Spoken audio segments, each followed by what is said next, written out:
and go on the record, and I'll begin with the victim's rights statement. To the folks in the back of the courtroom, if you are present today,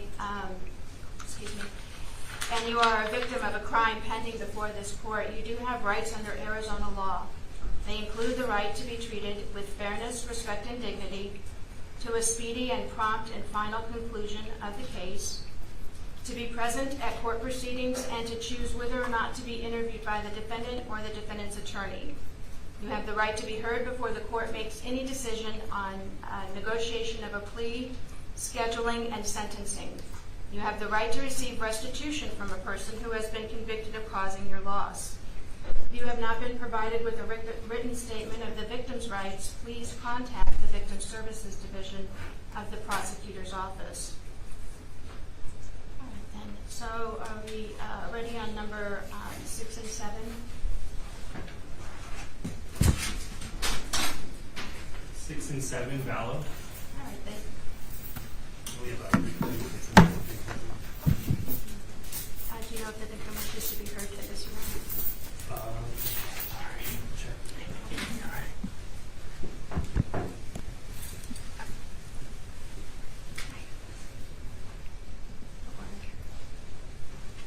Calling number 6 on this morning's calendar. Number 6 is CR 2021. It is 001704. And number 7 is CR 2022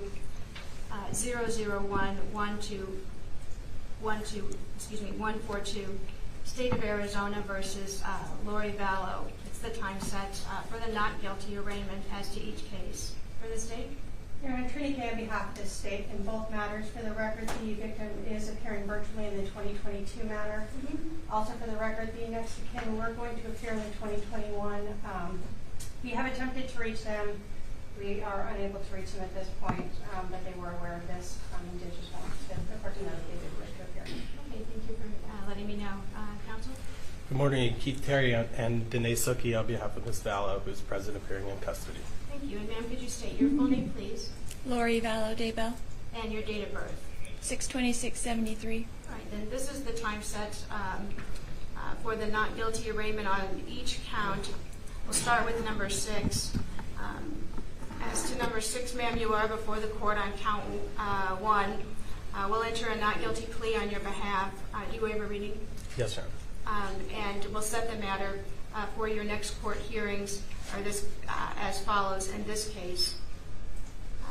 The next court hearing will be an initial pretrial conference. That will be on January 18th. It's at 8:15 in the morning before Commissioner Garfinkel. The comprehensive pretrial conference will be on February 21. It's at 8:30 in the morning, and that's before Judge Boreski. The final trial management conference will be on March 28. That's also at 8:30 in the morning before Judge Boreski. And then the trial assignment date on this case will be on April 4th. That's at 9 o'clock in the morning, and that's before the master calendar judge. You do need to be present for the court hearings. If you fail to appear without good cause, a warrant could issue for your arrest. I'll go ahead and affirm the current release conditions. We go to number 7.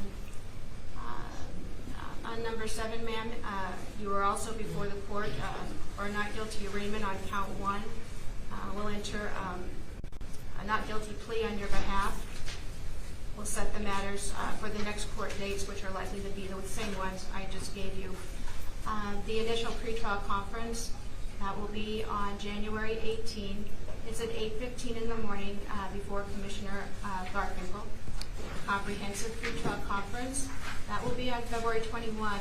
It's at 8:30 in the morning before Judge Boreski. The final trial management conference is March 28. It's at 8:30 in the morning. That's also before Judge Boreski. And then your trial assignment date is April 4th. That's at 9 o'clock in the morning, and that's before the master calendar judge. I'll go ahead and affirm the current release conditions as to this cause as well.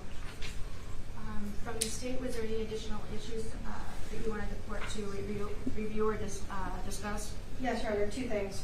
First, these are both first-degree murder cases. The court set the trial dates as if they were not complex. First-degree murder cases are automatically complex cases. We would ask that we amend the dates to align with complex case 270 days out for the trial date.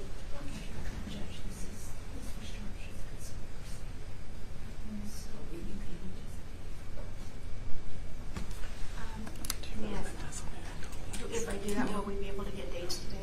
Yeah. Okay. All right, and does the defense wish to be heard? No.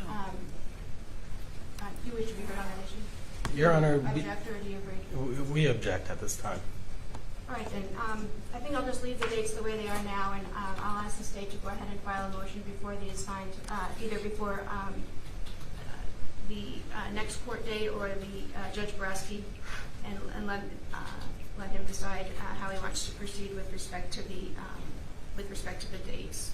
Sure. What was the other issue? The other issue, Your Honor, was the state did file a motion and emailed it to court and counsel on Monday with regards to a protective order for the exhibits so that the state can comply with all of the protective orders that are in place in Idaho.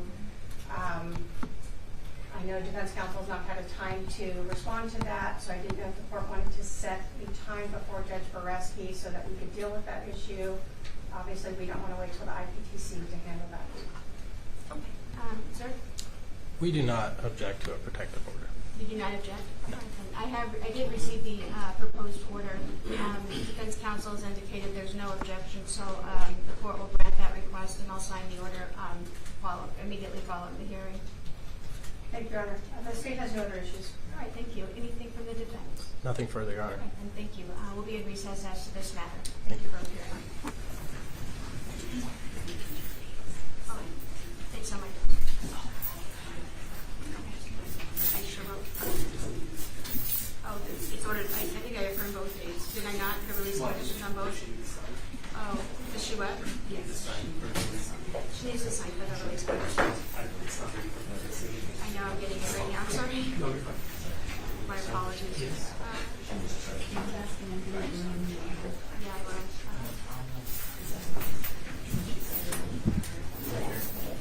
Oh, okay.